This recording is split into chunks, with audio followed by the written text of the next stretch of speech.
Hey, how's it going, everybody? Welcome to another episode of Zoobox Goes to the Movies, or also tonight goes to the television, goes to the manga. We're going all over the place, everybody. I got Big Paul here riding shotgun with me. We're going to be talking about everything Berserk. Now, if you don't know what Berserk is, it is a manga series written by Kentaro Miura. Are you going to correct me, Weeb?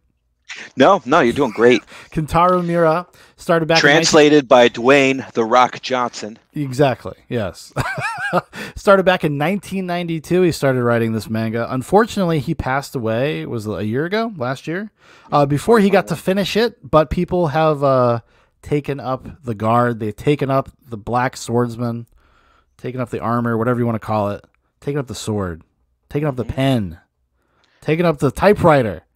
And they're going to finish the story out because one of his closest friends that actually has been kind of with him, he's known this guy since he was in high school. They're buddies, kind of like me and Big Paul. Yeah, buddy. And he's going to finish the story because Kentaro Miura, I know fucking weebs are going to be losing their minds by the way I pronounce things, told him all about it. They always were very open and talked about the story and the characters and where they were going to go. He was actually even involved in drawing part of the manga, actually doing some of the template work for Kentaro Miura. So, yeah. So it's going to be fun. We're going to talk about that. We're going to talk about how we found out about Berserk and where we are with it now and what we think of the story. This is more of like an appreciation. I call this a Berserk appreciation because we are by no means like experts or anything like that. We just really respect it and really dig it. It's a singular vision, and that's a very rare thing to encounter in media in general. You know, absolutely. This is like the Japanese Lord of the Rings, kind of. You know, so I would definitely agree with that too. Yeah. Plus, it's been, we're joking before hopping in here, but it's been such a huge influential part of our life that we've been quoting literally since we were like 13 years old. Pretty much like every 2 years. We've never done anything about it. Yeah. Every 2 years, I would go back and rewatch that anime and talk to Paul about it again. It's gonna be fun. Actually, it would be fun to go down like memory road. Actually, Big Paul, ironically enough, now he's more of the Berserk expert right now than I am, but he introduced me to Berserk, which is weird because that's like usually not something normally the other way around. But Paul went to the big city public school. I did. He met a weeb. Didn't know that's what they were called at the time, but neither did he. Neither did that guy.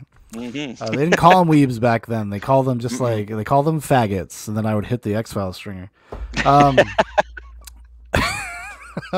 No, but so even this is before all that kind of stuff because back in the day, I mean, it wasn't. They didn't even really call it anime. It was called Japanimation for a while, and I think that was deemed maybe racist or something because that's just the way people are. Yeah. And then it just kind of got shortened down to the anime title. But I remember growing up as a kid. Like, I got into anime through the Sci-Fi Channel, and they would have Saturday mornings, they would play anime movies. That's how I found out about the one, another favorite. You probably remember this one, Vampire Hunter D. Do you remember that one? Yeah. Yeah, that's why I found out about that one through the Sci-Fi Channel. Next on the Sci-Fi Channel, it's a dramatic form of animation. Subject and material may be graphic and provocative at times. And, but yeah, I remember being, I don't know, how old were we? 13. Were we 13? So this was actually, it's weird. It was only a couple years after it actually come out. Wow, that's crazy. And I think we watched like the first 4 episodes on VHS tapes, if I'm not mistaken. Yep. Yeah. So I got through someone in a drama class. Yeah. He hooked us up with the VHS tapes. That's where we saw that. But then also too, I had the CD-ROM of the manga. Yes. So we were able to read that some of the Black Swordsman, and then we became giant fans of the anime. Obviously, we watched all of them. I think we were renting the DVDs from Blockbuster. That's how we ended up finishing it. Yeah. And then you would bring them over my house, or vice versa, or you would just rent them, and I would rent them on my own. Yep. And then we ended up, and then Paul had the manga on a disc, and at that time, so that would have been like 2000, 2001 ish. Yeah. Probably around that time. Yeah, they were pretty far behind. But I remember Paul, he would come, he worked at my parents' house with me, and he would tell me the rest of the story. So basically, Paul filled me in on essentially the conviction arc. He you just told me the conviction arc. Yeah. And Yeah, but it was like immediate though. We like this. It was like from that opening episode of that '97 anime, The Black Swordsman, I believe is the title of the episode. Like, just immediately drawn in and just hooked. Because even on just like this basic bitch, like superficial level, like it was just cool. Like it was aesthetically badass. And at that time, you know, when you're a 13-year-old boy, like that's what you want out of anime. You watch anime because it's crazy, you know. Mm-hmm. Oh, you watch that, and then for the waifus. So well, and of course, a little bit of nudity too. Yeah, for sure. Did I watch Ghost in the Shell all the time because I really loved it? Like, I don't know. Yeah. Was that good? Was it that great? It's kind of boring. It's kind of a boring movie. You know. D'Angelo says Evangelium too. That was the other big one too. That just kind of got into the space as well. Yeah, that was actually you told me it was like anime because I kept saying Japanese cartoons. You're like, dude, it's called. Probably, you know, I was. It was the Shire. It was the Shire. It was a simpler time. Yes. No, you know. He called them Jap tunes. I was like, whoa, whoa. You've been hanging out with Mr. McNamara, the 92-year-old World War II vet, too much. Maybe I was. Oh, now you think about it. Yeah, that was an incredibly insensitive term. Yeah. Now we move on. Last we move on. But yeah, man, this was like really like that eye opener, and like I just want to touch a little bit on that. Like when we said just at the base level, you know, like the lone wolf, the fucking ultimate badass, just going on like on a mission, and at that age, like you're just at a huge like guttural level, just like yeah, fuck yeah, this is going to be awesome, right? And then throughout the years, as you grow up, you get to appreciate it again in a different way. You start understanding more of the complexities of Guts and like the whole betrayal and just like all the other arcs and like different experiences. And we've talked about this in other, you know, Zoobox Goes to the Movies, where when we revisit old films all the time, like now you look at it through different lens or different perspective, and it's just so much more, you know, like appreciative, or things make 100%. More sense, or it hits harder, right? And it's been the same way with Berserk. But this time around, I think what's really spurring this conversation is that you shot me. Yeah, I just shot me. You shot me. Whenever I watch Berserk, I always just shoot Paul messages. You know, because even Paul's ringtone is like the love theme, the Cast of Guts love theme.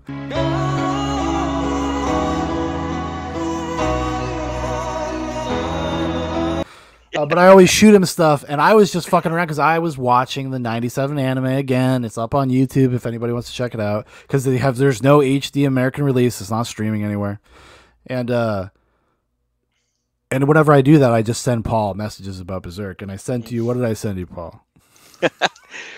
You sent me this fucking 21-hour-long video. I didn't know they had 21-hour videos on YouTube. It was like the handle on it was like the Almighty Lolly, and I was like, oh boy. But then I started listening to it, and the guy just fucking kills like basically like the recap and like, you know, like slight analysis, and it's just complete like labor of love. And I ended up treating that video like a like an audio book, and like 100%. Like throughout like I think like a week and a half, and like I finally got through it and going through other parts. But just like going through it again, it also just reminded me too of like fuck, and then it spurred me to rewatch the anime again. And then I never did you watch the '97 one, or did you watch the one on Crunchyroll? I watched the '97 one on YouTube, and then the one on Crunchyroll is the 2016 one. No, they have the 2016 one. And they also have the Golden Age, or the Golden Arc Memorial Edition, which is they took the 3 movies, and I tried to watch it like that actually today, just to watch some of it. Yeah, and I thought it was awful the way they cut it together in episodes. It doesn't stick, but especially the 2016 one though, because I tried to tackle that one again, and I couldn't get through it. I think the season 2 is pretty bad of 2016, but it's also like a part of the story that's kind of, you know, it's a little flat too. The season 1, I was kind of like, I was okay with it. Like, it's fine. I think it does like that part of like conviction. It's like punishment or something like that. It does that part of the arc okay. Like, you get the basics of the arc, right, of what happens, you know. But it's ugly to look at, and you know, which makes it a bummer because you know, Berserk. One of the things it's known for, especially from the manga side of things, is how gorgeous the artwork is, how crazy it is, you know. Yes. And they kind of wreck it. They kind of wreck it with that. I was like, it was the weirdest decision ever. It's like I know it's like a modern anime thing. A lot of anime shows these days do incorporate CGI stuff, but I was like, man, this Yeah. was not the right property to do that with. No, but and it works more. Well, I think we were talking the other day. So the one I watched with my kids, Demon Slayer, it's aesthetically beautiful, especially the last season just wrapped up. Now season 3 looks. I think the story's trash, but I mean it is awesome to watch. It's awesome to look at, too. And but it works with that. But like Berserk, like how you get introduced to guts, this protagonist and everything, right? Like through like being the black swordsman, and it's just fucking gritty. It's done, and like you see everything in black and white. And then when you try to make it look contemporary, it just like lost all like emotion, soul, and it's just. I mean, even like acting, the '97 one is like it's not like amazing animation, but I mean, we definitely have a lot of nostalgia for it. Which kind of makes you overlook those things. It clouds thing. It was our first dalliance with this material whatsoever, too. So but I do think because it looks like an anime of that era, and I like the look of animes from that era, I'm even more forgiving of it. Yeah. But anyways, so we watched that monster 21-hour thing. That's how we caught up on it. Now I'm gonna read the manga for real. Paul hooked me up with a link to do that, so I kind of want to read the anime or the manga rather for real. But I got like the story, so I know the basics of the story through that kind of recap analysis. But I don't even know what you would call them. I guess he just kind of tells you the story. Yeah, and with accompanying manga, like the panels from the manga and pages and stuff like that. He's very thorough. It was very thorough. And so I feel like I have a pretty good grasp on what's going on. I even had to go outside of the almighty lolly territory to go listen to somebody read to me basically chapter 373. Okay. Yeah. So I'm current. The latest one. I'm current. Okay, so you're current on there. Yeah.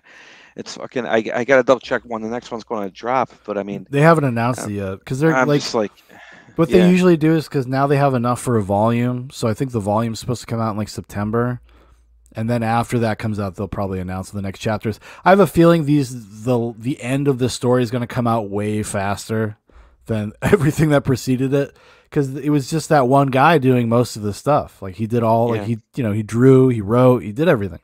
And it was a complete labor of love, and that's kind of one of the things that why I respect it and love it so much because you can feel that. It's like it's such a singular vision. There's so much texture to everything, and it really does feel like the work of a craftsman. And I could say that because there's parts of the story that I actually don't really like, and you can tell that he's like fumbling to try to figure out what his story is actually about. Once you get past the golden age is so strong. It is so perfect that it's really hard to, I think, live up to that. I mean, in my opinion. Dude, the golden age, like that whole arc is so amazing. Like it's so archetypal and the characters are great and it has a wonderful focus and it comes full circle and it's amazing. But no, it truly is.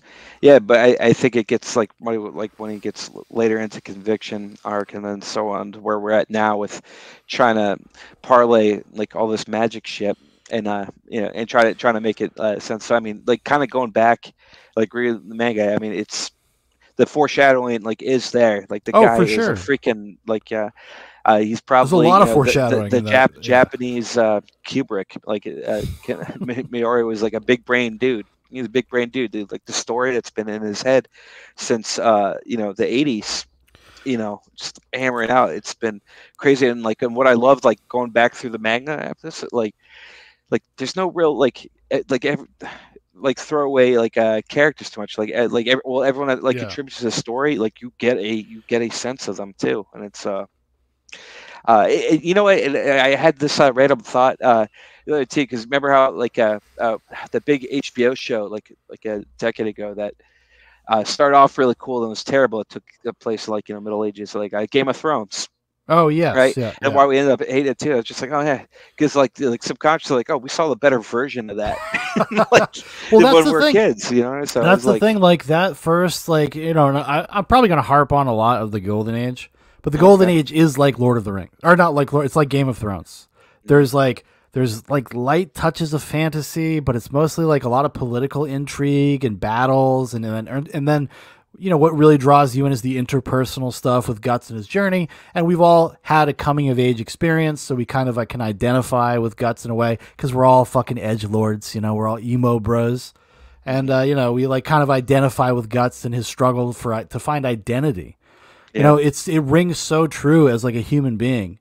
And having the juxtaposition between Guts and Griffith is, it's so well done. It's like so perfect.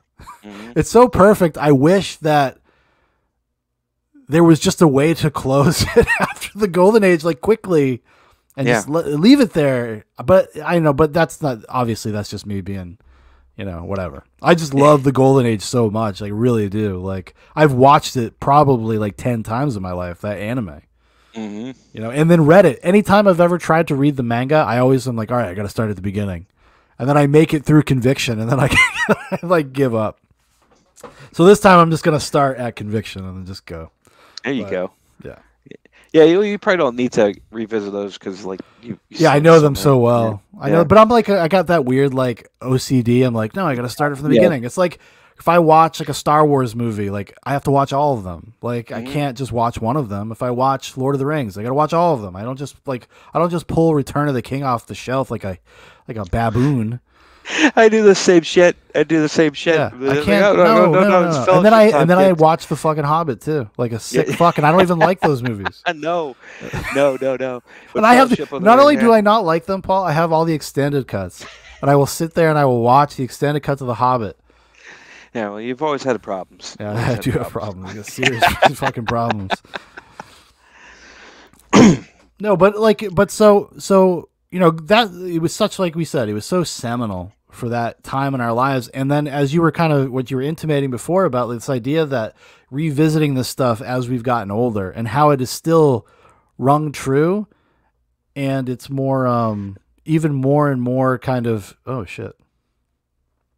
You there?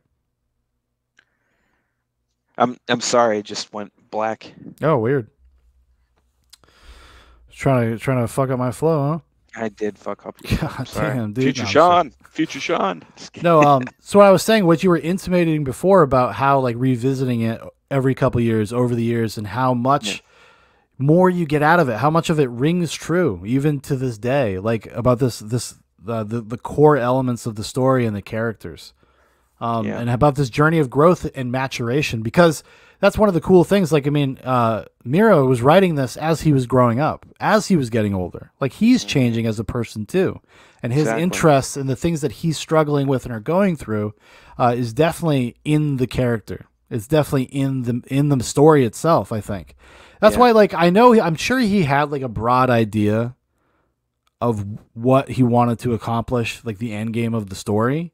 Mm-hmm. But I mean, I did feel like it was a person kind of feeling their way through some of that stuff, like in the middle of what has been so far released. At least in my opinion, basically after Conviction, that's where things kind of get like kind of muddy, even for me a little bit. Like basically up until Ethelheim. Yeah, I mean, which is a long time. That's a lot of material. But it is a lot of material. But like going through, because I feel we always focused on early Berserk so much, and then it's always been the go-to, like revisiting, right?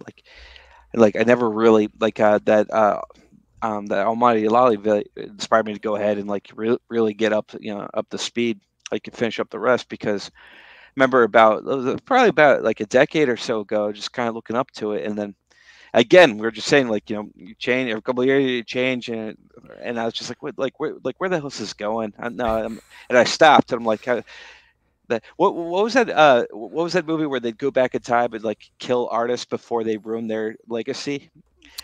Oh God, it was funny, like time travel. Like, is that the one with the Irish guy, the tall Irish? Yeah. Yes, I know what you're talking about. I can't remember the name, but yeah, I know he's from the IT crowd. Yeah, exactly. Yeah, so they would go. Just quick. The premise was like they would go back and they would kill like any famous artist before because like this is when they peaked, and then now we killed them there. So now we appreciate they'll always be looked at as like masters. It's Yeah. just like that's what should have happened there. Stop with this like with this fantasy shit. That's not what I was doing. Well, it's a choice, dude. It's a choice to go full fantasy after, and this is something the Almighty Lolly brings up a lot.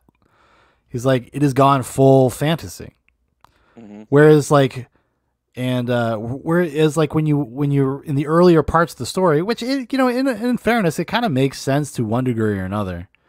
And I know we're talking kind of generally, we're all over the place. Like we said, this is Berserk appreciation, but like, it really kind of almost doesn't make sense for it to go full fantasy until Griffith comes back, because he's the one that like opens the portal to hell, so he can convince people that they need to help him build like his outer heaven. Make a little Metal Gear Solid reference there. To build like his outer heaven so that they'll be safe from the demons that he's unleashed on the world. Yeah. But I don't know.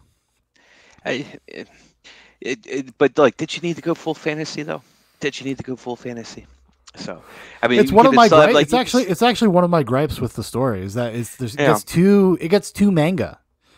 Yeah. You know what I mean? It's like it gets too generic fantasy. I think that the character was it Shriek. Is it Shriek? Shrike? Shrike? Shreke. Shreke. Oh man. I mean, who can say? Man. Who can say? Who can say? I don't know. But I'm going to say Shriek, and then you say Shrike, and then everybody can go crazy. Yeah. I mean, because it always had like a fantasy. I mean, Puck. If you're reading the manga, Puck was there, which. We didn't know about Puck for a long time because we watched the anime, and Puck's not in the anime, not in the '97 anime, which I completely understand why. Yeah, because it just doesn't work. It doesn't work. It wouldn't work, I think, in an anime, but it works better, or at least their version of it. But it works fine in the manga. Like it's actually never Puck never bothered me at all. Are you a Puck fan? You like Puck? And like as it goes through, I mean, like I mean, it's like one of the things that like about Berserk, like every like pertinent character, like he does such a good job of getting you to find a way to like connect with it. Like even like that little shit, Isidro, right? Yeah. You end up well because you're looking at a potentially a young Guts. Yeah. Right. So it just goes circle, but then but the character development though, I mean. Farnese, for example, you go in there like, what the actual fuck? And then she and this is just like with so like many other characters. This first one was coming on my mind. It's just like you go through a journey with that, right? And then back to like the Game of Thrones shit, like where like it started off like cool, like oh wow, this is actually a great like primetime show, and then it got into all that like fan service and just everything got it got bad. It got bad. It was so good for so long too, though. Right, like, right. Yeah. And then you go back to this and you just fucking like appreciate like the complexity of I think he does. He does a great. Every character has their moments and has their things that like there is a generic sentiment to the world. I think in some respect in terms of world building, but like the characters are all very rich. I think like Farnese is one of the better characters from the second half of the story. Like, because it's like actually feels a little like feels like a little golden age. Like she could fit in the golden age world. And yeah. Well, she is from that world. Well, no, I know she's from. I'm saying like the tone of the story. Oh yeah. Yeah, and that's and the thing that you wouldn't have appreciated if it was out because that volume wasn't out when we were kids. But just the freaking like love triangle of like finding self-worth and stuff like with like caring for somebody, find purpose with Casca. Growing to love Casca, but also loving Guts, and then trying to deal like with that, like work through that, and then go through this journey of with a Shrike to try to channel in like her magic, and where else can she contribute? Well, I think it's like it's kind of like Miura's like commentary on the universal human experience. Yeah, like everybody has like these struggles with like who they are and why they do the things that they do, and I think that's why it's so resonant even as an adult. Like. Yeah. Or even more so as an adult, because it is there's very identifiable things in everybody's life that like you can broadly, it kind of speaks to you and what yourself are going through. I'm very much like a Guts character. You know what I mean? Like in my life, I carry around a giant sword and everything. Like all these literally me fucks. No, everyone's using Christian Bale from American Psycho. No one's using Guts. You know why? Nobody's using Guts. Yeah. Nobody's using Guts because nobody works out, bro. Nobody works dude, out. You ain't no Guts. You're like a Serpico, dude. You're maybe a Rickard at best, pal. No, Rickard, you're too dumb to be a Rickard. You can't put anything together. Rickard. Get the fuck out of here. Get out of here, pal. Get out of here. That's what I tell my son when he can't put his Legos together. Like, you ain't no Rickard. You're no Rickard. You're no Rickard. You're no Rickard, buddy. I'm sorry. But yeah, man. Like it's God. Like where do you want to dive into too? Because so many places to go with this, man. Well, it's just like okay. Well, let's just briefly talk about. We'll be short with the Golden Age because we've been kind of loving on the Golden Age a lot. But yeah, I think the Golden Age is is nearly perfect. Nearly perfect. No, absolutely. I think even him, which is another great example of how this is kind of a living text for a long time, because it starts off in a place that's more like it is later, but actually worse because it's like edgelord shit. It's it is generic, stereotypical, badass anime stuff for that first part of the Black Swordsman until he goes into this giant flashback, which is the Golden Age. But yeah, I mean, I just think it's so well paced and so well developed, and I love all the characters. I love the entirety of the Band of the Hawk. Every character is memorable and kind of precious in their own weird way. It goes to so many interesting places, and Griffith as a character is so fascinating, and his naked ambition and what he's willing to do.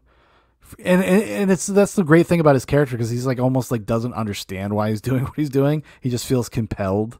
He has this compulsion, which I guess goes into the themes of causality. That domino fell somewhere back in Griffith's past, and he's kind of locked in, and this is what he's going to do. He's determined. Oh, absolutely. I guess one area I'd like to go to is that transition, when it started getting into full fantasy, right?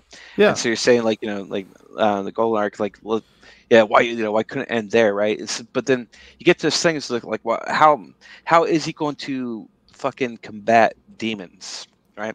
Because there's such an anti state, anti-authoritarianism and anti religious sentiment through all this and the way it's presented, right? So there's no holy versus evil, right? It's all evil, and so the closest thing we get to represent some type of holy comeback or holy resistance is through Shrike and through Gora, with the magic with the witches, right? And so this is how he's going to combat that, and so in that aspect of trying to get forward, because you can't have it end after the the eclipse, that can't happen. No, I know you can't. Right? No, that's just so me just being I'm just being because I love it so much. I wish it just kind of wrapped up around. Just be the Greek tragedy, boom, done. Yeah, you're welcome. Just give me a tight story, Yeah. Just give it. Well, she said the time, please, to go, cap them back then. And, yeah, we wouldn't have, you done. Then we wouldn't have to deal with this, right? But then again, you wouldn't have gotten the berserker armor, if this didn't happen, right? If you didn't start going down this path and of course, what's going with them. So it's just, I don't know, it's a lot of trade-offs. But I just remember being thrown off, with just not wanting not going to pick it up, and then life happens, having kids and stuff like that, and I'm like, all right, I fell off the wagon, with Berserk, for a while, but then picked it back up. But I just remember being initially resistant to it, and then after revisiting now, just being older, I'm having a blast rereading through, the manga. Well, because it's good, because the characters and stuff really do feel alive. Even Guts as the protagonist, you go through so many different cycles with all of them, and they change all the time. So every arc literally is an arc for the characters, and there's nothing static about them, and everything that the conclusions they come to feel completely earned and rational. You can understand why people behave the way they do. After the Golden Age, after the eclipse, which is this incredible phantasmagorical nightmare scenario that happens with it's one of dude, it's actually any adaptation of it, like both animes that have adapted it, like did a pretty good job. Yeah. Even the movies, the Golden Age movies, the Golden Age arc movies. Like I will watch the 97 anime and then just go watch like the last hour of that because it's so good. Yeah. Like after that, you understand why Guts becomes the way he is. Like it's almost like so heartbreaking. Yeah. Like this way that he found himself. Like he found like a person. Like he became an individual. He found somebody that liked him for him. And he was going to go out and like make his own way in the world and not like, be subservient to somebody. And I also love that because it's such like a real thing, I think, amongst a lot of friends. The relationship between Griffith and Guts is that like, not wanting to live in each other's shadows and like have like that kind of individual thing, wanting to be peers, Right. And that's what kind of ends up, that's the conclusion he comes to, only to have it all like dashed away from him, like just stolen from him. By circumstance, by causality. The Berserk fans love to tell you. It's about causality, dude. What's Berserk about? It's about causality. Yeah. Okay. Yeah. Thank you. I mean, I'm being a little facetious, but a little bit. Spent too much time on their Shut subreddit. up, Well, actually, Shut up, their weeb. subreddit is all about fucking. About Rule 34? No. Yeah. So Rule 34, like on the internet, is basically like if it was a thought or if it was anything like entertainment, then there's a porno about it. So thanks to yeah. Well, there's Berserk hentai. There's got to be. Yeah. So that's why I'm on the fucking checked out the Berserk subreddit, and they're like, oh yeah, look, check out this like Rule 34 for Berserk, and then there was like tallies on which Berserk character had the most Rule 34 hits. I was like, what in the actual fuck? What is this Rule 34? And it was Gambino. And then, dude,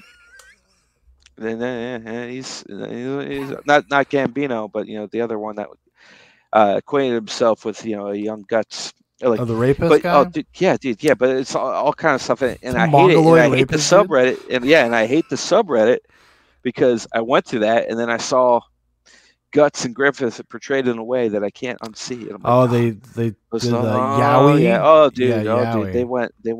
They went there. But yeah. Rule 34. It's not very often where I get to tell you something about the internet that you didn't already know. Yeah. So, no, I didn't know that term. This is, I was this is one for unfamiliar with books. it. See, but yeah, because you became a Reddit guy. Like I always forget about it. I just forget about Reddit. But anyways.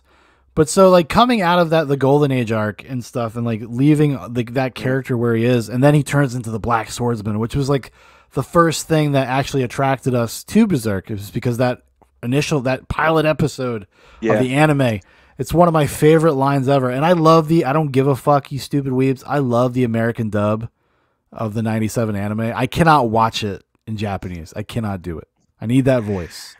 Tell your master the Black Swordsman is here. Like I'll let you live so you can take a message to your master for me. Tell him the Black Swordsman has come. What? The Black Swordsman? That's it.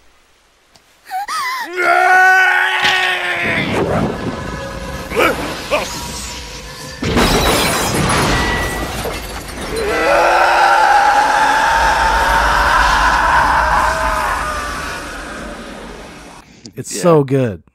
Yeah. When he fights the snake dude. Mm-hmm.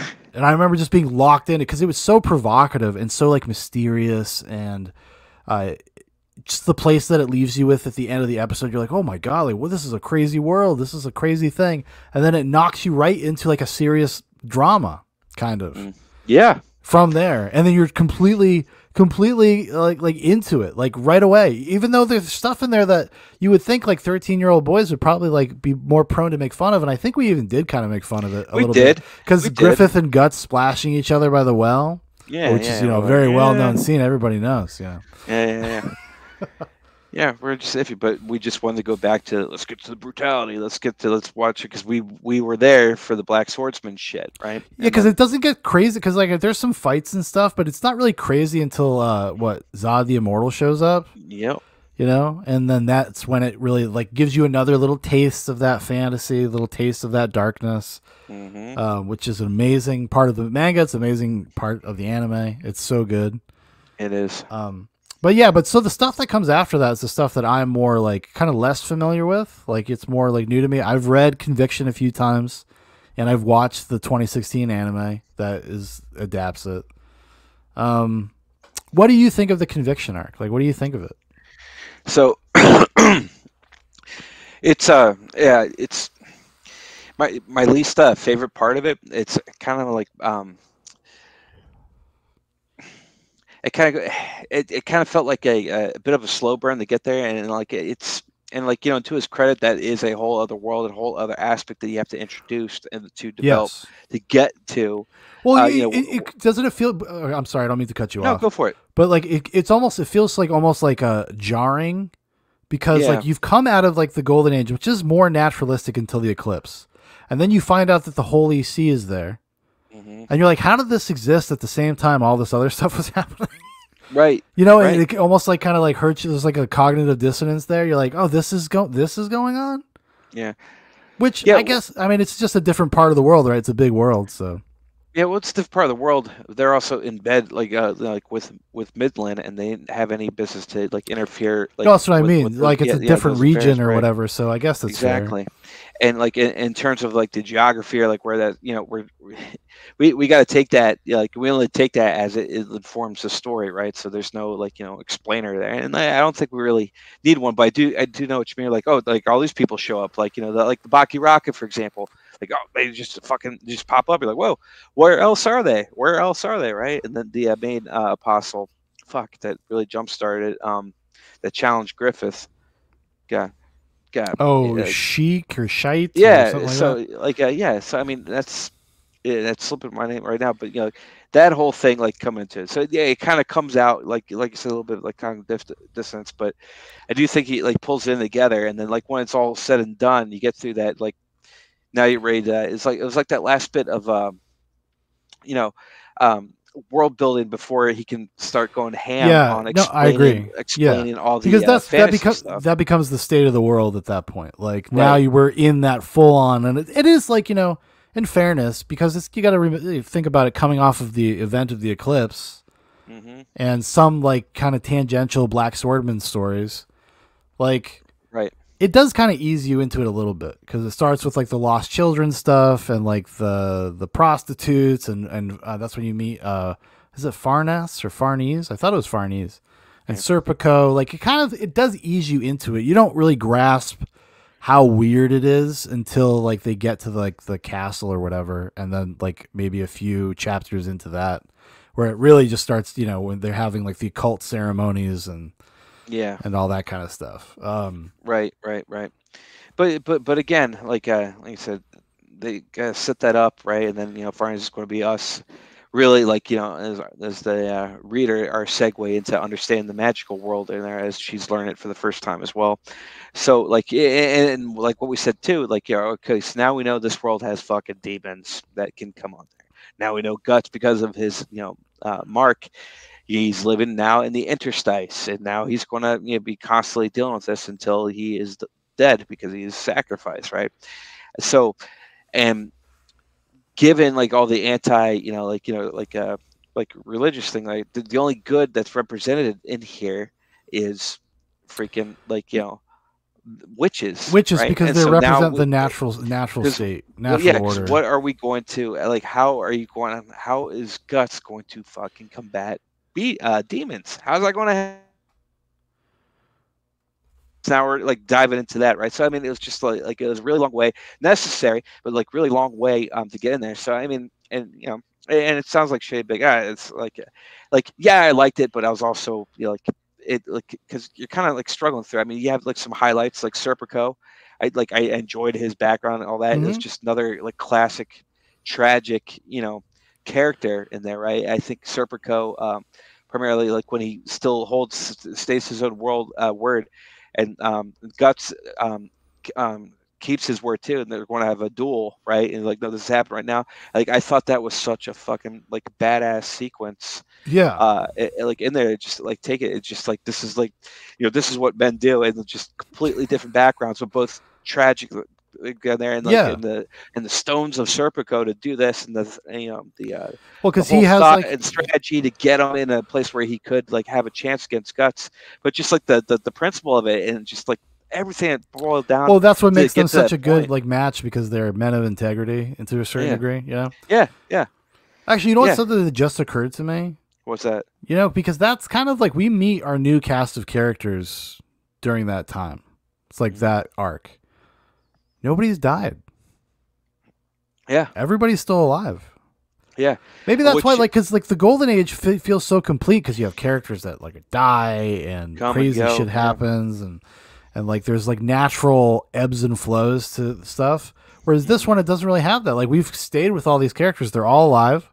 We've taken a lot of time to get to know all of them up until the point where the book is right now. I just realized that. I was like, oh shit. Yeah. Well, it gives you that like that eerie feeling too, because like, all right, who's going to bite it?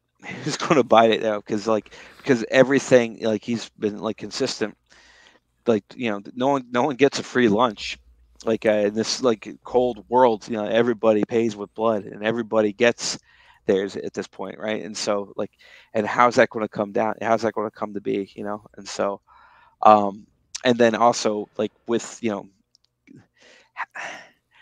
what's what's Guts going to do? Like, is he going to be consumed by his berserker armor, right? Or is he going to use that bailet, which we're not sure that he is for him, or if he's taken it to its rightful owner, is going to use to make his own sacrifice? To we don't, this, because right? we don't really know truly understand the nature of the bailet. Like, we just think it's something that is like part of the causality, part of the destiny kind of thing. Yeah. We know. Well, because but he has a great freaking sick sword, but But Guts also, he has lots of character turns during all this stuff. I mean, like Conviction, he's become like more cold, stoic. He's the Black Swordsman. He's a loner. He's an asshole. He doesn't want to deal with anybody. He doesn't want to be like beholden to anyone or be responsible for anyone. Right. And then he kind of, I mean, you could suggest that it's a little redundant, because he goes through a very similar arc of like, oh, well, I'm part of a group and I do care about them, and I do feel like I have a place here as like a leader, etc. Whereas, which is kind of the arc that he has in his first arc, which I guess you would call the Golden Age arc. Right, but it's almost like it is a revival of that too, though. Like, taking him out of this dark place just to fucking get right back. Again. Just to get right back into that same place. Because not only does he have this, right, he's got that other competing thing with berserker armor. Like, he's the berserker armor, and then the Skull Knight who shows up every once in a while, is like, hey man, might want to be careful with that stuff. Who only shows up to fucking like drop some mysterious info. Yeah, and then just like fucking right off. Asked earlier, Gotta go. If you like Puck, like the first time he ran into the Skull Knight, since the eclipse, he's like, all right, and he takes off, and Puck's like, you really should have asked him for a ride. That's what everyone's thinking. That's one of the things too. Like the books, it's actually kind of funny. There are a lot of very funny things in it. There's a lot of self-awareness in his writing. Mm-hmm. There's even some kind of sly pop culture references. I do actually believe that the cannon blaster arm is kind of a homage to Evil Dead, An Army of Darkness. Oh yeah. Remember that clip I sent you? And he's like, groovy. And I still wonder if that was. I'm pretty sure that's real.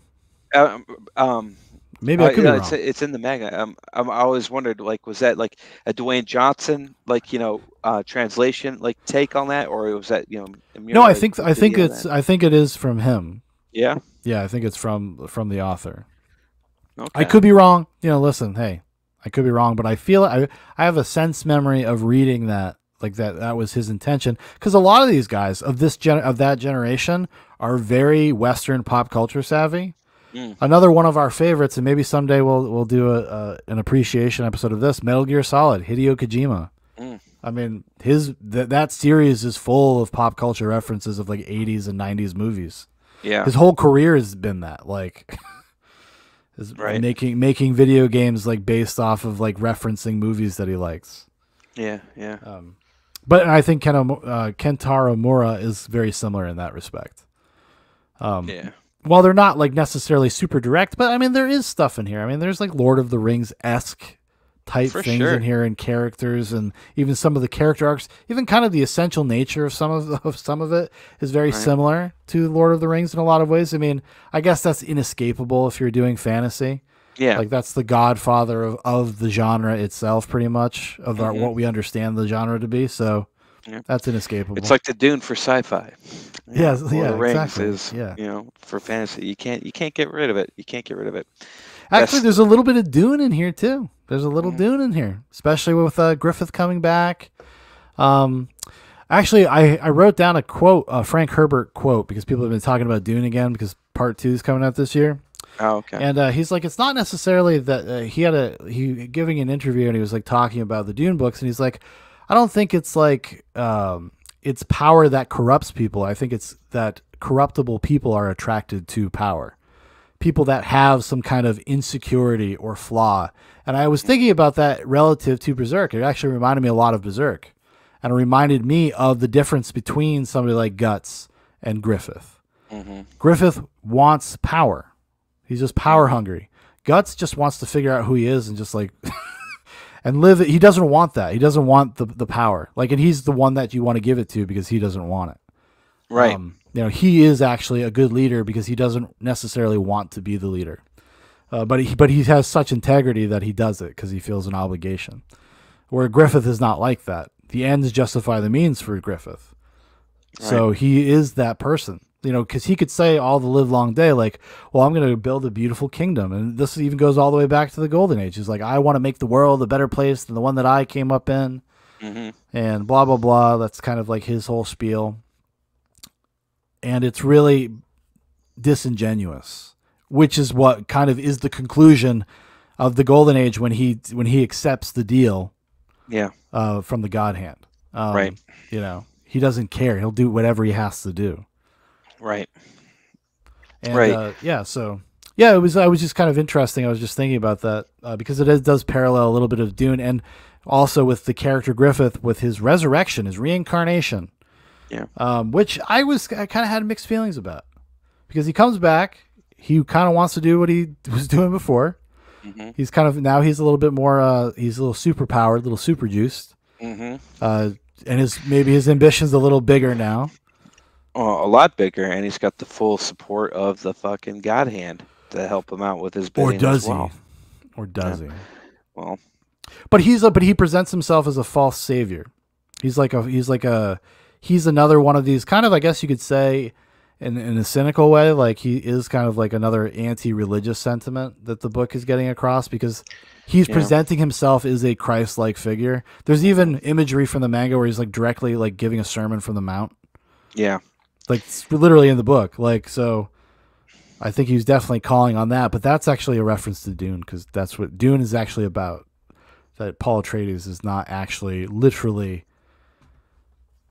the white savior. There is no savior. This has all just been machinations by people behind the scenes. This is how we control people. Right. Is by building legends and insisting the myths are true, etc.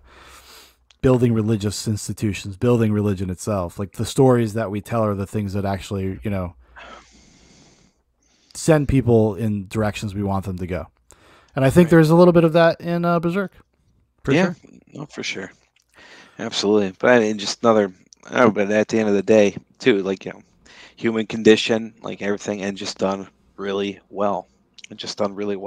So, like, we're going into that, like, just starting Berserk, the difference between Griffith and Berserk, right?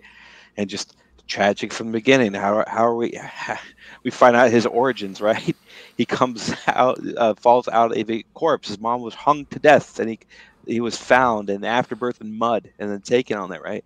His whole life is just fine. So just trying to figure himself out and enjoy a family that he's never had and constantly being taken over him, right? So when you compare that to Griffith, also had, like, not as tragic as Guts, but just they're two starkly different paths. What do you want? I want to love and be loved, and then I want to conquer for everyone to love me, right? Yes, so, that's the perfect way to put it. Yeah, I think that's a great way to put it. For sure. It's just so good, and the past have taken it, and like I'm really hoping that the long wait like pays off too, like with Guts with his parallel journey going up here, right? Because we can make the argument, right? So Griffith took the easy way out. He sold off, he sold off the Band of the Hawk. He, did all this and betrayed everyone, right? And now he's going through this journey, doing the only thing that he knows how to do, but how much can he take? How much can he take? And a lot of it, obviously, given the circumstances, fantasy, manga now at this point, but like he's going through this. Thought you're at the freaking deepest end, like there is no recovery. He is going to swing the Dragon Slayer until he cannot anymore, and to inevitably be consumed to finish off the sacrifice that was made at the eclipse. But now that he's being, if he didn't have enough going on with that, now he's being torn apart with this berserker armor, and then also making a new family. Like where we are now lately. Casca is like regained her full self, and like just where this is going. We got the berserker armor that's like taunting him, the beast within him that's taunting him. He's got the Bailey. Where the fuck are we going with this? Because the armor is kind of like this this physical manifestation of his personal struggles. Yeah. Because it's this thing like, he's a fucking, listen, this guy's a killer, okay? Yeah. He's a killer. And even if we didn't have the armor, we could say we could make the argument with the character that these could be corrupting experiences. Like he could go too far. He could get bloodlust. But now we have. I think it's a good storytelling device because it puts almost like a stress on every big event, and then it's like acts almost like as a ticking clock. Yeah. To see if Guts will be overtaken by the berserker armor. I mean, it's actually the stuff where the berserker armor is used most, where is like a big part of the story is the part of the story that lags a little bit for me, which is that when they're on the boat. Yeah. That kind of goes on forever. Well, they're still on the boat. Well, now they're back on the boat. Yeah. Again, yay! Hope that boat's still there. Yeah. So it's just like see where that goes, but it's I'm just so happy just it came back into my life and just kind of like really committed now to finish it through to the point where I'm all caught up now, and I'm glad I did, and I'm still glad that that I did do that, because like I said, I'm like, what the fuck, all this fan, I'm like, I'm not into that, and then it's enough time. Well, now you were primed. It's almost like you had been preparing over the past few months to reinvestigate Berserk because you become a weeb. Yeah. Well, I know it's a little anecdotal, but watching some anime with my kids, there's some shows that they got into it, and just all it made me think is like, well, what's good stuff? I'm like, this is all trash, but what's the good stuff? And I started thinking about that, and I thought oh yeah, maybe I can let my son watch it. I'm like, yeah, we were talking about that. Like, well, could your son watch Berserk? And the thing is, he could probably watch most of it. The vast majority of it is fine. I don't know. I would, if I was his dad, he definitely would watch it. Yeah, it's but I'm not a good, you can't take my advice on that. But yeah, we'll see. We'll see. When he gets older, but he'll definitely be exposed to her, and then he'll learn, where a lot of my parenting styles came from, So yeah, exactly. Not the King of Midland. No. More like Gambino. That guy. Because I hate you. Because I hate you. A sick bastard. Oh yeah. But he loved him though. He loved him. Yeah. Somebody made a joke one time. It's like, what a motherfucker will do to get a PS4. This is really old meme before they were even called memes, probably. Yeah. But yeah. I don't know. I mean, it's a character we haven't even spoken about at all is Casca.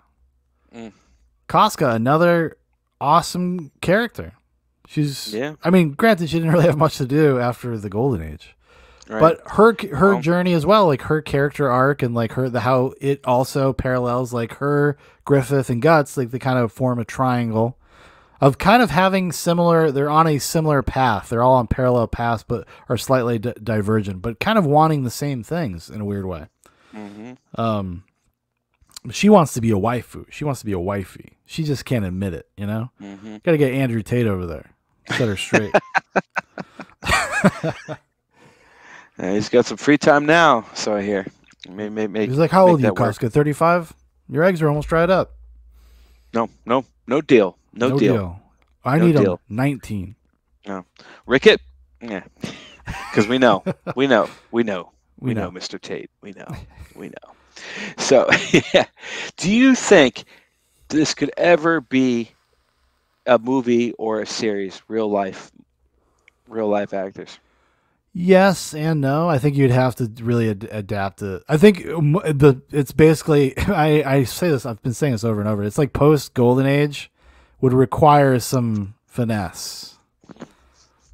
It would require some finesse, in my opinion. Because you don't want to end up in a Game of Thrones situation. Because, like, it's so much material. Mm-hmm. It's so much stuff. But, honestly, maybe you could. Because you could tighten a lot of shit up. A lot of shit you could tighten up in Berserk. Mm-hmm.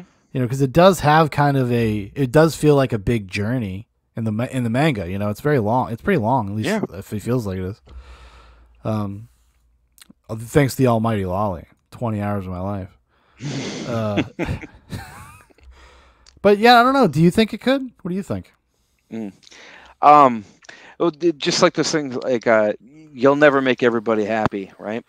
But I'd like to think that it could. I'd like to think that it could work out, and it could be like tightened. Definitely could be tightened up. I wish somebody would take a shot. Take a shot. I would like to see that, like in my lifetime. I would like to see not Netflix though. Yeah, Netflix has a weird way. Like they make the most mediocre shows. Mm-hmm. Even there, because they famously just last year their Cowboy Bebop live action completely bombed, completely failed, completely rejected. Mm-hmm. I would like. I know it's probably cliche to say, maybe it's my age, but I would like to see like HBO take a stab at it. Mm-hmm. So I feel like they put the money into it. I think they would too. And I think they would like. The reason why I was doing it when I was thinking about like the Game of Thrones earlier, mentioned that earlier. Like, how would you like to make a fucking better Game of Thrones? Because this is better. This is a better story. This is a better like fantasy tale of this, right? And like that would just blow. That I think like if they had that same budget that they threw at Game of Thrones to this. I think they would blow it out of the water. I do. Yeah, so do I. I do. I would hope so. Well, it depends who you have doing it. I mean, it's all about like the material. So you got the material. Now you need a good shepherd. Because anybody, if you get the wrong person doing it, then it's not going to matter. I mean, I think we kind of saw that with the Game of Thrones. What happened with Game of Thrones famously is they ran out of book. Yeah. And when those writers, Benioff and that other dude, like they kind of revealed themselves to not be good writers. They're like good adapters, but they're not good writers. They're not good at like actually coming up with things. Mm-hmm. But they're good at adapting things and streamlining things. But they're not good at. They're not like creative in that other way. Right, and then it went to the fan service and blah blah blah blah. But awful. But and then I want Zoller to direct the live action. You want ask Craig Zoller? Yeah. I don't know if you'd want to, but just hire Mel Gibson, dude. He could be Guts. You'll do a lot of things. Actually, you know who he could be? He could be Fitzar. No, he'd be Gambino, dude. No. Or he could be. No. Mel's not going to be Gambino. He's not going to be Gambino. Well, he's going to be the leader of the Dragon Knights guys, the one that is around for a long time in the Golden Age. Yeah, they keep fighting him. He's the one that almost gets Casca, like the night of the 1,000 dead people or whatever in the woods when Guts fights off like 100, 200 people. Yeah, no, I think he'd do a hilarious job with that too. Yeah, but I also think he should be the guy of the Farnese's lead knight from the Holy Chain Knights. What the hell is his name? The big mustache. Yes, I know exactly who you're talking about. Yeah. Yeah. He came back. Yeah, he ends up coming back. Yeah. Oh God, why is it slipping my name? I think he would kill. I think he would kill that one. Kill that role. Is there anybody contemporarily that you would be like, oh, they would be a good Berserk or a good Griffith or a good Casca? Because I can't really think of anybody. No, not for the leads. Not for the leads at all. I know I would fight my mom for a chance to be Korska.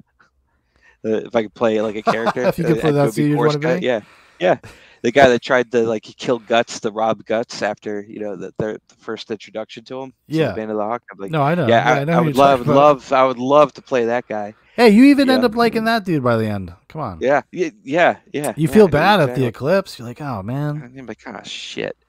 But then you feel really good at the beginning of the Black Swordsman because Guts got him. You got her. He got you, bitch. Gotcha. But yeah, no, like no one can temper for that because that's the thing, right? Because like you can't ever have this would be a perfect Guts because I know exactly who whoever the hot shot is that's gonna you know who would get cast. You know who would get cast as Casca? No, as Guts, just because. And I wouldn't want this, but it would be like Henry Cavill. Nah. They would do that. He's not a great actor, but I could see that maybe, although he's pretty busy these days. He's got, Warhammer and maybe as long as it's not the Aquaman dude, then you'll be Jason Momoa. Jason Momoa as Griffith. No, that guy you did a short where you made fun of his Apple commercial, Timothy Chalamet. Timothy Chalamet. I could see that. Yeah, I could see him. Yeah, throw him a silver wig on that guy. Mm-hmm. Okay, Timothy Chalamet. I could see that. I could see that.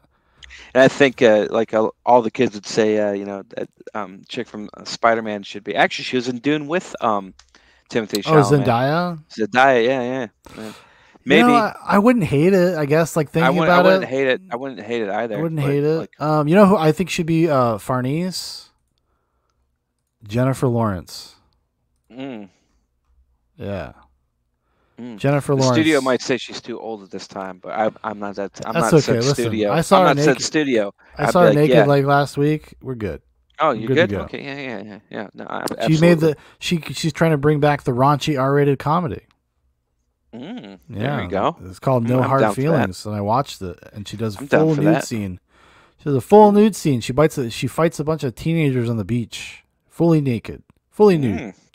Damn. And also, you guys should check out Red Sparrow too. She gets naked in that a lot. It's a really good. It's actually a pretty good movie. It's like basically if Black Widow was realistic, if it was real. Gotcha. Yeah, it's good. It's good. I don't know. Yeah, I don't know. I mean, I can't imagine it's gonna happen. I just feel like it would be so expensive. It would be, but I would settle for them just making an anime of the whole thing. I would settle for that. Yeah. Me too. Just call it Berserk 98 and just start where the 97 one ended, and then just keep the animation style. I love it. Get those voice actors back. I mean, they did the American dub for the Golden Age, the movie once. Right, but if they crush the first arc, if they crush the Golden Age arc in a live action series, then they will get greenlit and they can do it.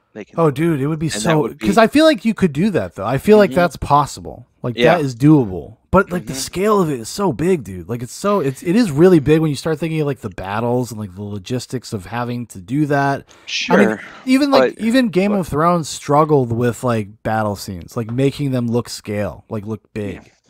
But it still worked in the beginning when they had all the big battles before it went, their full sci-fi route, right, with the dragons and shit, right?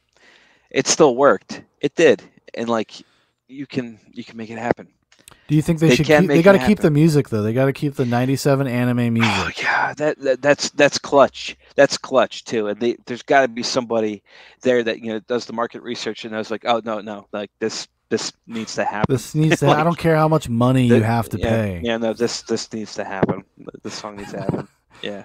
That was the thing that pissed me off the most with 2016 Berserk. This is not the open. Where's the music? Where's the music? Although How dare you? Season 1's opening, I was okay with. Season 2, they changed it because I guess they do that now because they do the same thing with Attack on Titan. Every season has like a new opening. Yeah. Which I understand why they do it because it kind of matches with the tone of the season. Right. But like, but yeah, I got used to the first season, but it doesn't touch. I mean, like when I watch Berserk 97, I literally watch the opening and the ending credits for every episode because I like those songs, even though the "Tell Me Why" or whatever it's called is not a good song. Tell me why. Tell me why. Tell me what you want. But it's worth it. I mean, but again, the nostalgia feels it gets you. It does the job, right? And that's the best thing about art. And it's like it doesn't matter. It doesn't matter. There's no objective quality to most of this stuff. If it hits the spot, it hits the spot, and that's good enough, right? So that's what they keep telling me. I don't Yeah. believe them though. I don't believe them. So do you have any? Okay, so we're caught up. We're current. We're Mhm. current. We've been to Ethelheim. Casca has herself back, her person back, which is actually a really cool sequence. Oh They have my to God. go put the doll pieces again- back together. Oh yeah, that where they just like tapped into her brain and just saw how she was internalizing everything, and then how she got so fucked up, and then but again, like the complexity that Miura put in these characters, like it's never simple. It's always give or take, right? So Casca comes back, but now she can't even look at Guts. Like it's just Which is you something just which go is on and on. And there's a fine line of doing this, right, without being like torture porn, right? Because that Yeah. one show that started off really good and then went terrible was Walking Dead, right? You remember that one? yeah. Right, it was good, and then it just turned in, and a lot of criticism the guy was just, no, it's just torture porn, blah, blah, blah, right? This could so easily fall into that realm, right, with this, but it doesn't, and he's still keeping you engaged with it, right? And I like so- that this is again like because he loves to foreshadow. I loved the part. Actually, one of the parts I liked on the boat was like Guts having second thoughts about doing this at all because he's like, well, if she remembers everything, she's just gonna break again. Like I could just be like torturing her by doing this. Maybe this is better. Like he actually has that sentiment because that's one thing we didn't cover. But like he almost rapes her, right? He almost like freaks out because he so wants the woman that she was back, and he doesn't like. He's having cognitive dissonance. He like can't understand why she can't just wake the fuck up, and they can keep going where they left off. And it's like a very like intense moment where he kind of starts taking a back seat again. But like kind of the silent protector, and then his relationship with her is shifting because she's so childlike, and he kind of acknowledges that. And then wondering, well, she just might be lost forever. That might actually be the best thing. And then they get to Ethelheim, and they bring her back. And like you said, the great ironic twist, as there are so many in the story of Berserk, she can't look at him. She can't even hear his name, or she doesn't even see him. She just sees trauma. She just sees pain. Right. And she starts freaking out. And then... who comes back? Who comes to Ethelheim? Griffith. Fucking Timothy Reincarnated. Chalamet. Timothy Chalamet comes swooping in there with his Swooping brown in. butler, Zod. Nosferatu Zod. Nosferatu And Zod, fucking- yeah. Making them eggs. Mm-hmm. Yeah. It's Yeah. well, because it's like one of those things. Because it's like, well, nobody would have seen this coming, and I like that the characters are also very confused. That Guts or Griffith even like this is supposed to be outside of like their ability to get to, but for whatever reason, because of Griffith being like on one hand like the most vulnerable God Hand person, but also the most powerful at the same time, is able to somehow find them. I can't remember what the circumstances are of him finding them. Something to do with the Moon Child. Oh, that's right, the Moon Child. Because during during the Another eclipse, reason why you never should have kids, right? yeah, Another reason you this should is a never have very kids. very anti-natalist message here. Mhm. Yeah, during the eclipse when Casca gets raped by Griffith, she had just slept with Guts very earlier. I guess their cum mixes together, gets corrupted, becomes like this demon child thing.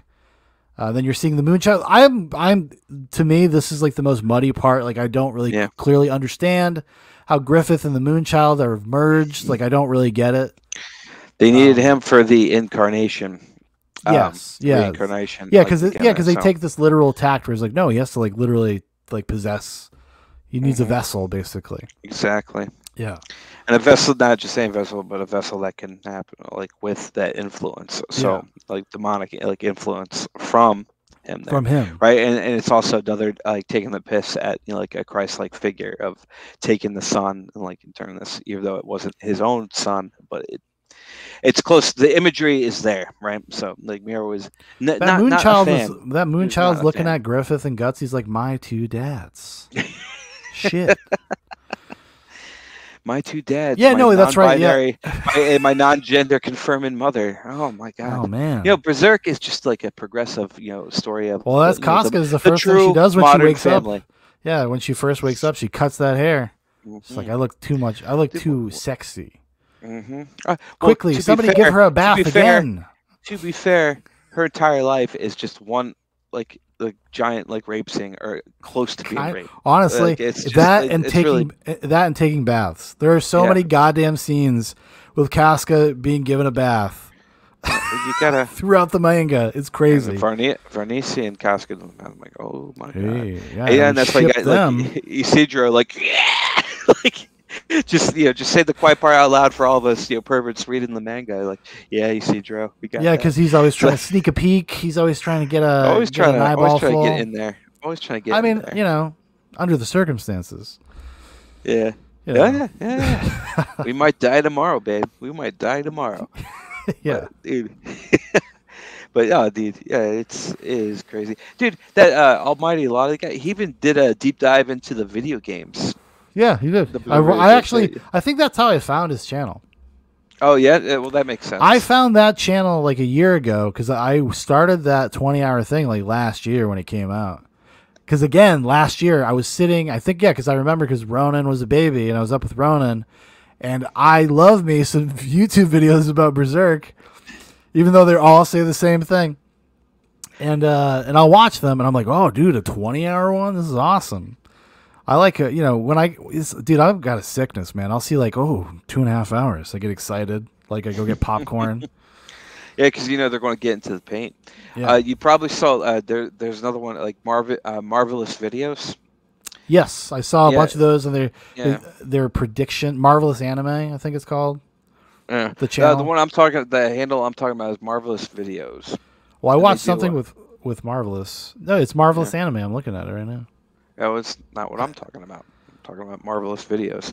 They do good origin story breakdowns. Okay. So, yeah, it's but there's so many people like online talking about Berserk, and again, this is like our Zubox Berserk Circle Jerk and like about this, but like there's so many good like breakdowns where people get into the paint or whatnot. Oh yeah, and I think a lot of them are about as retarded as this conversation because like there's so many. No, so, but there are really legit, don't know where. But there are legit some very good ones that are very well like studied and made and very like slick and professional. They're out there for sure. Like breakdowns, like really kind of more serious analysis of the characters and the storylines. They're not as retarded as this. I can assure you of that. Yeah. Well, you find a good one outside of the Almighty Lolly. You find a good one. Oh, there was one, and then I'll watch it. No, because a lot of it too is just like like these Reddit-minded like people going on about like the story, and it's not. It's because they've never read anything else, Paul. Like that's why they're not like literate about things, and they take everything super literally. That's the Reddit mind. Okay, it's the Reddit mind virus. Yeah, you find me a good one, and I will watch it because I did watch that Lolly one. So okay, so Griffith basically destroys Ethelheim. Yeah, takes Casca. Gasp. Steals Casca. Big gasp. I mean, guts. These people, they can't catch a break. Dude, they cannot catch a break. Everybody says. Allegedly, this is the build-up for the end, right? Mm-hmm. Well, not only like is she gone, like we don't know right now. Guts is on the precipice of being completely consumed by the Berserker armor. Like we don't know what's happening right now. We don't know where it's going. Well, while he's being tainted by the hound that's within, right? So we don't know. Is this like the same energy, the same influence, or demonic thing from the God Hand, or is this something else? Is this something that's part of him, right? This causality, like where is this coming from, right? Because we know the Berserker armor, like through like the Skull Knight. Yeah, the Skull Knight's up to no good. Yeah, Skull Knight's up to no good, right? But that's more coming from like he's combating the God Hand, with this magic that we've been Yeah, introduced and to, right? and we don't know his intentions. We don't know if he's if he's using Guts or if he's on Guts' side. Like it's never, and that's obviously he's part of the right, exactly. part of the Like we don't know mystery. for sure, but my thing is he's 100% using him. He's 100% using him, and I think that like this is where it's going. So it's like this berserk, like armor. Like I don't think it's part of the God Hand, and I think he's going to have this competing energy there with the Bailet that he has. If like this, like one avenue, this one scenario where he could be the rightful owner of this Bailet. Well, or And now is he's or gonna- is Guts the one that can bring balance to the Force? Like, right? is he the one that, because he's got that aggressive, almost evil side to him, and also this naturalistic side to him as well? Like this, Yeah.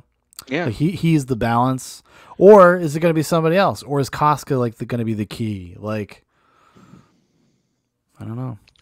I don't know either. But the Do you thing think about Guts is offered a chance to take over Griffith's place at the end of this story? Because we got to kill the God Hand, right? Like that's got to happen, right? He's got to fight the God Hand, right? he does have to fight the God Hand. But we know Wouldn't we imagine we know that's the Skull Knights after the God Hand, and we have a good indication that he's trying to kill like Void, like he wants after like that's how he introduced himself. Like I'm a foe to the non-humans, right? He wants to go after that. So like what does this happen, right? And we know Guts is only keeping this Bailet because he doesn't know the full extent of what he can do. Like he's made references that it gives weak people the ability to be cowards, Yeah. be further cowards, right? And he's trying to figure out. He wants to find out how he can just summon the guy and try to give it his best shot to fucking end it, to get that revenge. But again, nothing is ever like simple with Berserk, and like it's always give and take. And now we have this competing like thing like with this berserker armor, which I think it's because that's why like Shrike is the only person like whenever he uses the berserker armor, he can only use it with the mitigation of Shrike being able to tap into his mind to pull him out of it, so Yeah. it doesn't completely consume him. And is that just a testament to like her like magical abilities to like do him out there, or is it can she do that in the first place because it's from the same source, right?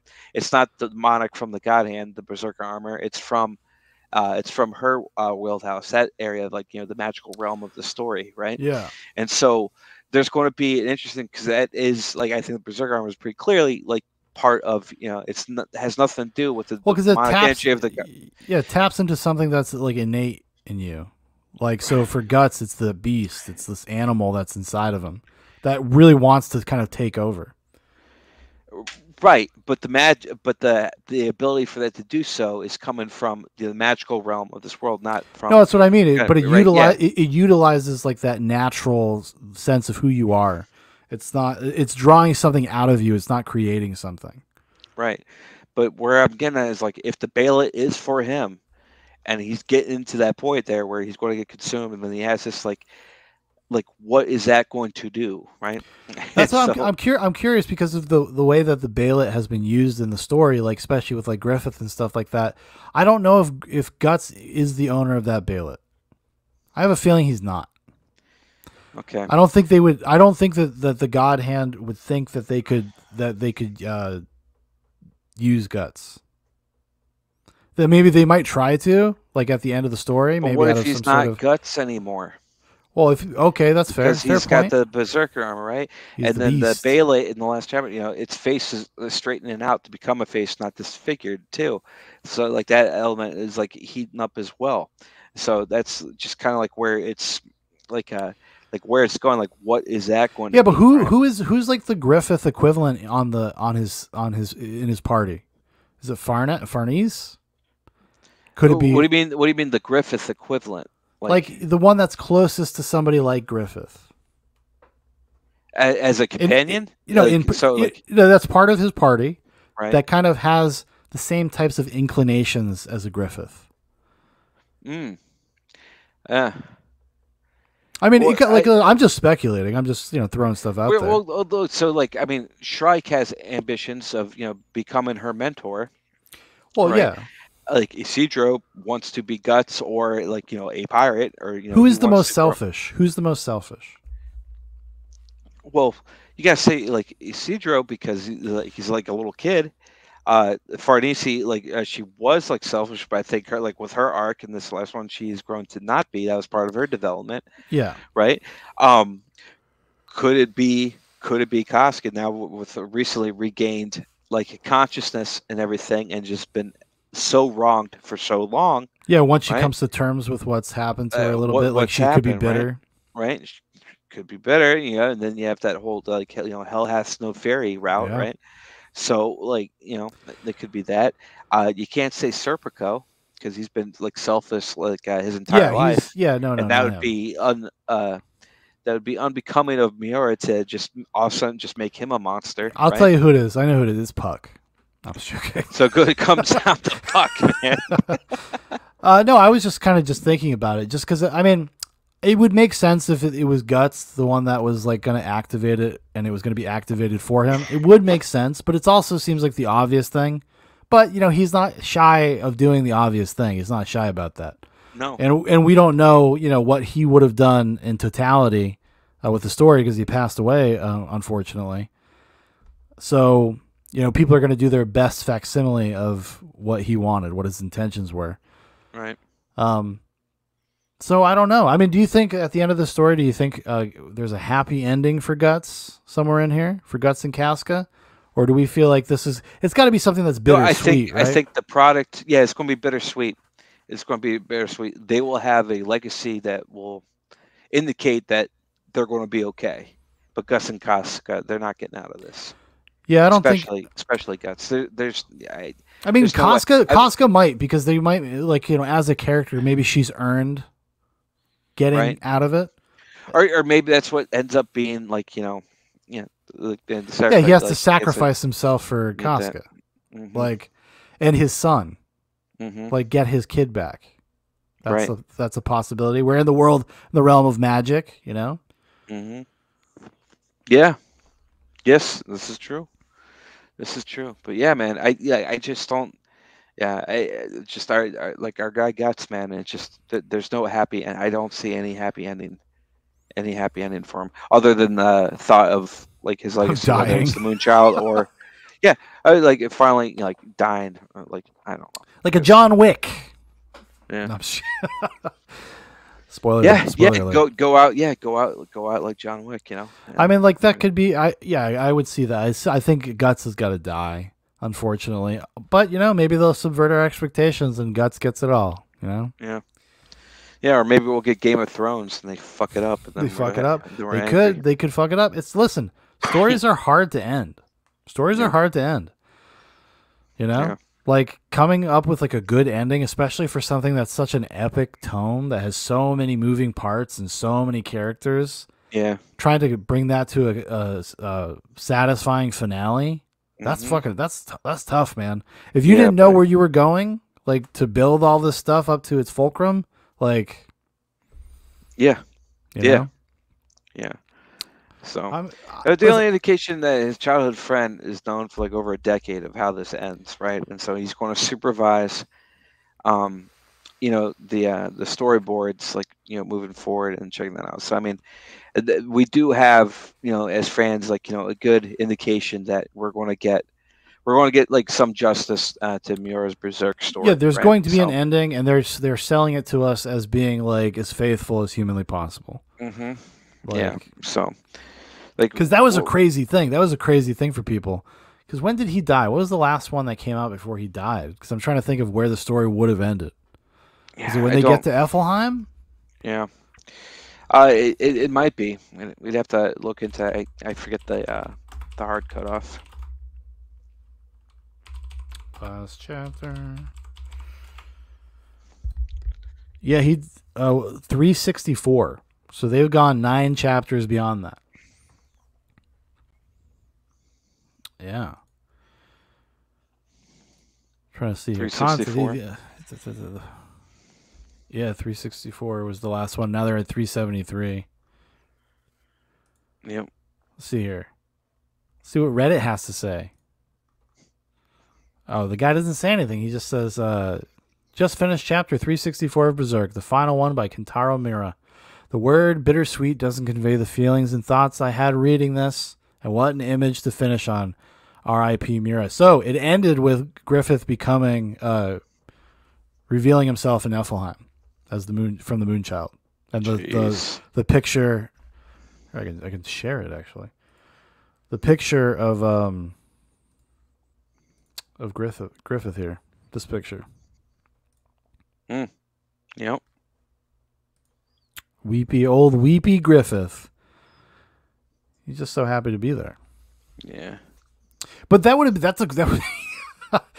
even in a weird way though, that's like kind of reminds me of like the way that like the anime in '97 ends. It's almost like oddly appropriate that was possibly an ending. Because it is kind of, it is like, there is a holistic kind of thing to that. And then, you know, the ambiguity of what would happen after that. Yeah. Yeah. Crazy.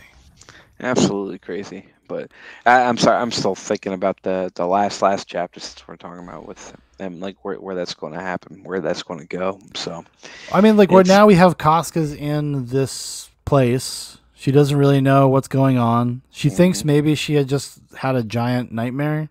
And she's got servants and all this stuff. Clearly this must be like, you know, Griffith's Waco-like compound. I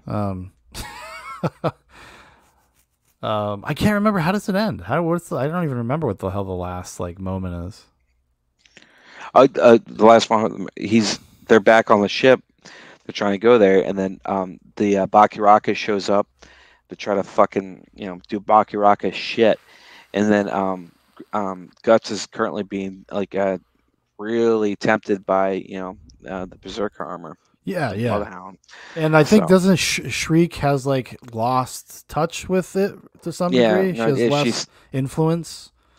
She's getting less influence, and she's trying to conduct it like a spell, like at the moment while that's going on. So it's like this whole, it's very chaotic. It's very chaotic right now, and it's not a good time to go from like, you know, May to at the time we're recording like end of June. Be like, what the fuck. Well, you can't discount like, you know, an interesting angle to the story that is developed is Rickard. Rickard's got an interesting little arc going on here because he kind of goes back to Griffith because he loved Griffith so much, only to be kind of overcome with anger and despair and slaps him. He's like the one person that's ever like, or that's able to like put a hand on Griffith because for some reason Guts' sword can't pierce it. They didn't really explain. We don't really know what the deal is with that or why that couldn't happen. It could just be magic. They could just say magic. Or it could be like he was his own sacrifice too, and he can't, you know, he can't get him. But yeah, hey, who knows, man? Like I'm here for it, man. I'm here for it. I'm down. I'm so down. But yeah, so we'll come back in another couple of years when it's all done. Because I like I said earlier, I do think they now are going to be on a more steady release schedule. Because they're not going to have like Miro just basically like holding up everything. It's still it blows my mind that like he took giant long breaks. Like imagine trying to read this as it was coming out. Like you would have forgotten. There's years in between like 20 pages. You know, it's not insane. Actually, that's something that the Almighty Lolly guy mentioned more than a few times. He's like, yeah, like you don't really see it would be hard to see the picture until you like can read it all together. It's like hard to see like where they're going with stuff because it would feel so disjointed. But yeah, 9 years on that boat, dude. Was it the Falcon arc? Yeah. The Millennium Falcon. The Millennium Falcon. And chalked in like little Star Wars bits here and there, right? So, but excuse me. Yeah, man. Like it's yeah, I'd be curious to see. Like, I feel like when you go read through it, because it's been obviously going back from start to finish. On the manga, and it's been like it's really been really enjoyable. Yeah, it's definitely going to be my project as soon as I finish up with this this other comic called American Flag. I got it. I sent you guys some screenshots. I know. I can hook you up. I can hook it up. Yeah, I got you. Yeah. No, I want to check that one out too. Actually, shout out to Trembling Colors because he hooked me up with the website. Trembling, and I'll hook you up. Hell yeah. But yeah, Yeah, no, I mean, it was fun. It was a lot of fun, kind of just like diving back into the world of Berserk and re-enjoying the things I already enjoyed about it, and then discovering kind of where the story goes and how well it kind of maintains over that period of time. And it holds It's up, crazy to think that it's 30 years. It's been going on for 30 years. 31 years. It's kind of wild. Yeah. I can't even imagine how frustrated I would have been if I had started reading this in 1992. Or yeah, if we kept up, but even in 2003, if we kept up then. Well, that's the crazy thing is we watched the anime, the 97 anime. We weren't even that far away from it, like when it had actually initially come out. And the story that he had gotten to at that point wasn't that much further. Right. It was basically through that main part of the conviction arc when he fights like the Pope dude and he turns into an angel and all that shit. Yeah. That's about where it was, yeah. Father Moscas. Yeah, but that's yeah, so that's bittersweet. You know, the blind little happy stands are, you know, serendipitous thing happened where it goes off your radar for a bit. Then when you reconvene with it, hey, now we're here at the end. All right. Yeah, we're here. We're Because ready. now I'm bitching about, you know, a month.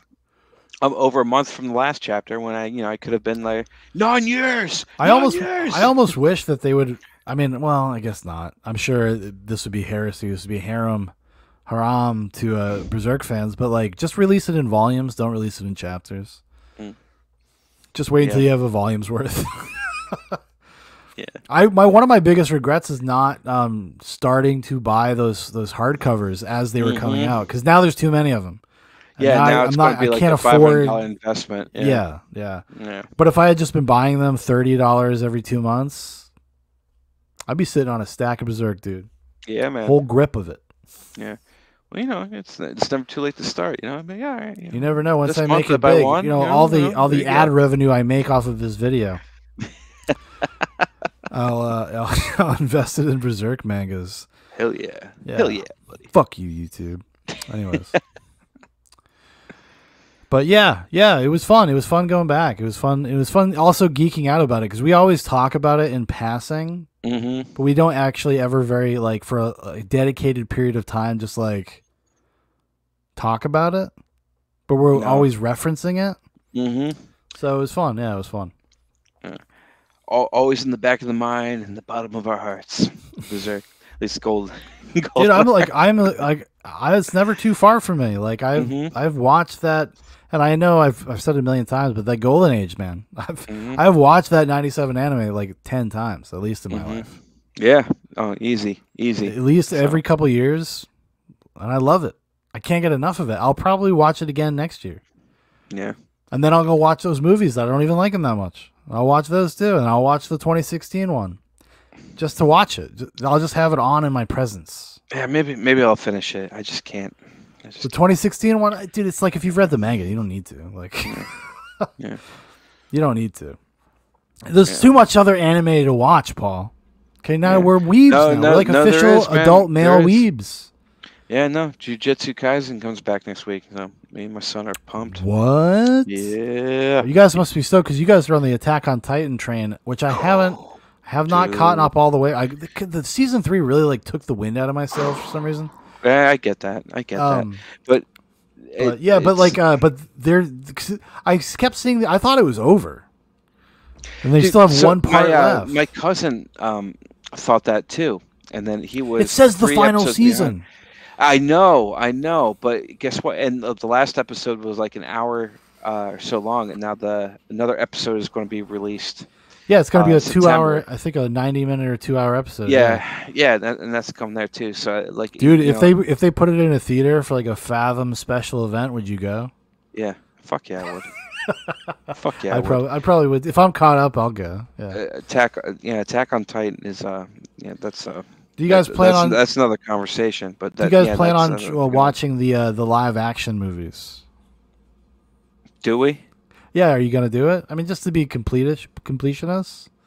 I don't know, because we did my son and I watched Death Note, and then we did they had the the real life one on Netflix, and we were Yeah. very like. I mean, me personally, I liked Willem Dafoe, and then and I told him like, hey, that's the Green Goblin. And he's like, what? It's not So, like it's not the worst thing in the It's not world, the but worst. like It's it's not also the like worst, you're. It's just because that anime. It just. I don't think it's a great adaptation of that anime. no, it's not. Yeah. I mean, I guess listen. If you think about the idea of any of these kinds of things, Berserk included, like if you're trying to like, hey, make a 90-minute movie. Yeah. Like, what do you focus on? like, what do what you do you introduce? cut What do you out, do? right? Yeah. What do you reconfigure so that you can actually tell a story? Mm-hmm. You know, I can appreciate that to one degree or another, but Death Note is so like snappy and fun for a lot of it, especially that opening, and I don't think the movie captured that very well. Just like the paranoia of like the blue investigating lights, and like there's like this really fun kind of contrived cat and mouse that's going on that I don't think the movie does a very good job capturing. Yeah. You Yeah. know? No, not at all. Not at all. But And then we never even got to see that German big boobed pop star chick. Come on now. just didn't happen. Didn't happen. Just a complete waste. Complete waste. But yeah, I don't know, man. Like we'll get there when we get there. But like I said, we're still pumped for Jujutsu Kaisen. So I don't even know what that is, Paul. I have no idea. yeah. Well, you know what? I'm so You're out okay. of it. You'll be okay. You'll be okay. But me, I'm invested with him. So Like, I think I was going to What's watch happening? the next one I have queued up, next anime I have queued up is Psychopaths. Dude. Yeah. Psychopaths looks cool. It's like this future crime thing where they have a gun that tells you the exact moment somebody is going to turn into a criminal. Oh, dude, there's like this wicked homoerotic one on Netflix called Baki. You gotta. Dude, we should. Isn't that, is dude, that we like should. a boxing one or something? Is that what it is? No. No? Okay. Ultimate Fight. Like, oh man, I gotta find some like key episodes. You know what we should do? Like I'll tee up a dossier, if you will. We'll do Okay. that, and then we'll tee up, and then we'll do a watch along with. Yeah, we could react to it. Okay. Yeah, we'll do some of that. That could be a lot of fun. That could be a lot of fun. Yeah, it would be. I just gotta get some choice like contextual things put there, and then like it's You know what's basically great? like a Actually, supercut. like when I first got like StreamYards and stuff, I was actually going to ask you if you just wanted to, over like a month period, just like do a running commentary on all the Berserk episodes. Oh shit! Just record it and then just throw them on like Odyssey. Yeah, why not? Let's do it. Yeah, I would actually. I'd still do it. Yeah, Yeah, I would still do it. Just watch, dude. We could do a 24-hour stream and watch that ultimate lolly video all the way through. commentate on it. This guy likes to crack jokes. Mm-hmm. I love it. Like he's got that autistic like internet weeb personality. Yeah, He's like, well, I guess that's pretty fucked up, isn't it? Well, I guess you'd be pretty fucked up too if that had happened to you, huh? Like, yeah, the way he breaks down Rickett being able to slap Griffith, he does a really good job. Finds like a nice choice metal scene, and like he's a slick editor. If he does his own editing, he's like a slick yeah, editor I think he with some does. of I'm those. fairly certain he is. Yeah. And he's got one just something with like the pronunciation of things. He's like, Apostle has a silent T. Yeah, I know. I've known this entire time. Oh, and he's like, yeah, because he's like, yeah, noodling the fans a little bit. Mm-hmm. All right, it's just like when he knows the audience, right? He knows what's going to like Yes. trigger people, and I love that. And he does he does these whole things like I can't do this because if I did this video, it would literally be 20 hours long, and like he ends Yeah, up doing it. and he did it. Yeah, that's right. So, Yeah. it was pretty cool. Then he has these breaks like, oh my god, we've been at this for so fucking long. I can't stress how long this has been. He's like, I mean, because like you got to think like production time on that. Oh my like, God, gathering all the screenshots, the transitions, the music. I mean, he does have a format, and it's like and it's pretty recording- and straightforward. Just recording the narration too, and then like Well, writing the script. And I mean, writing he the was telling script, he had like 150-page scripts. hmm yeah, Yeah. insane. Imagine writing a Insane. 150-page book report. Like Yeah, that's And he passion. did. It's a passion project. It was a passion project for sure. 100%. And he definitely pulled back. He definitely pulled numbers for that because Actually, because he's watching, he's done a few compilations over the year, and they all have almost 1 million. But this one has what, like 2.4 million? no, last time I looked at it a couple months ago, he was already at like a 3-something million. Nice. Good for him. Yeah, Good for him. exactly. Yeah. That's probably why he could afford to go to Japan. If you guys don't know, he's in Japan right now. It's frozen. It's frozen. Are you dead? Yeah, I'm dead. Check him out on Twitter. Check him on Twitter. Yeah, that's what I'll say. There you go. Okay. Yeah. No. So it's he's in Japan right now. Oh, that's he why just he got back, my friend. He just he just got back. Okay. He just got back. Yeah. Yo, you froze for like 10 seconds, so I didn't hear what you said. Oh no, I was saying like check him out on Twitter. Oh, okay. Is he on Twitter? I must follow him on Twitter. I must. You don't. Why didn't you tell me? Because I thought you knew. You sick fuck. I'll follow him right now. Well, I'm more of a Reddit guy. I mean, listen, I'm not gonna lie. The name is sus. Like, listen. Oh, the name is completely sus. But I was enjoying the video so much. I'm like, I'm not going to look into him until I finish this video, this 21-hour long video, because. But I think it's probably like a really nerdy origin, but I think it's coming from a good place. I hope so. After watching this whole thing, I'm sure it's like tied into like like the lollies are like the best characters because here's why like shut up perverts, they're the most altruistic, blah blah, and he's probably doing a spin on that, or I could be completely wrong. He's just a fucking creep. Who knows? Well, there's like thank you for the work. That video, that work was well appreciated. That was an amazing journey. It really was. Even if you're a Coomer, I appreciate your work on Berserk. I really do. You got me juiced to read the manga, to finish reading the manga rather, and just inspired this conversation. Without it, we would not have done it. So, hats off to you, Almighty Lolly. And like, you can say whatever you want. That still looks like a 14-year-old girl or an 8-year-old. I don't care if she's 2,000 years old. Almighty.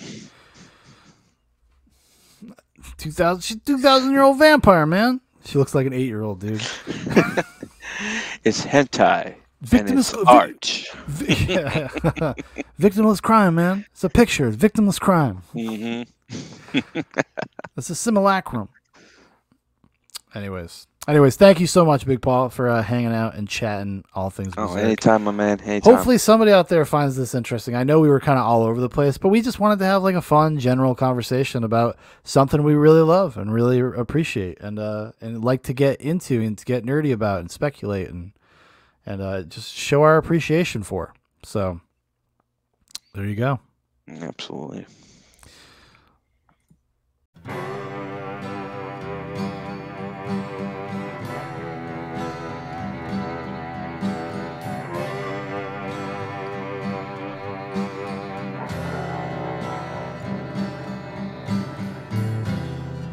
Looking back, the morning comes to find your face in your grass. Take the moonlight by the tail to any side you're shedding.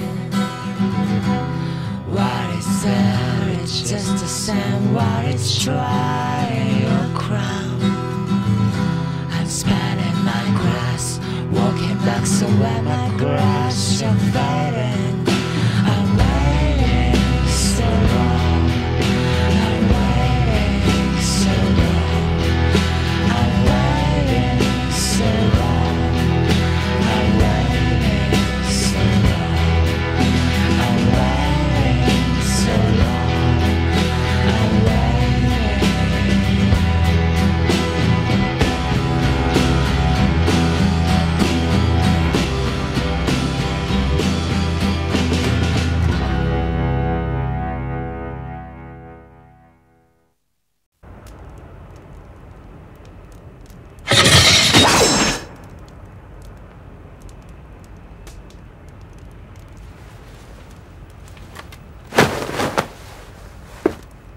行くのか。死ぬんじゃねえぞ。